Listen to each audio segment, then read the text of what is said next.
Ka Joint Action Committee ka bakentup ikiseng balang bat kidor barshnong gelap penpau ke Jingshah Khia Halor ke Jingshah keno ke jaka pulih ke badan hak Assam ka Byrngem ban penjulor ya umat jong Jesu Kris bat kiwe ki mot jong kanyam Kristan ki badan ha Sacred Heart Secondary School Marmain Bhoi Distrik. Hakajeng ujor so Deputy Commissioner kari Bhoi kino ngilam jong ke JAC kelap penrem jor ya ke kenhun san militan sanatan samaj na Assam ke bela tuklar ya ki kam ki jam jong ke Skul Marmain.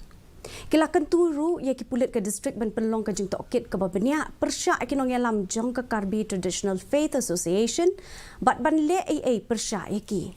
Ka JAC kelakot ia kata nak pulit ha ke jaka kenang ban lat na kino ki Jingshah ki besngosi hadin habon.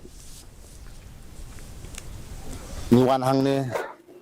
kumba ki sempat ngai kolej gini Joint Action Committee bang lawan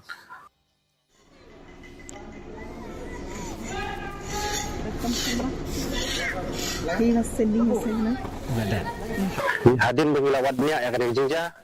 kadon Shah kata tenang Kyrpad akibat kaan kunju Distrik administration makin siobha banpej bah video batkane kwa yang Jingshah kandon kumujulong barbar apa jawati katanya Marmain area ya DC ulai yang keasuran kababiang bad ula kular yang ban yarap ban iki tulis personal ban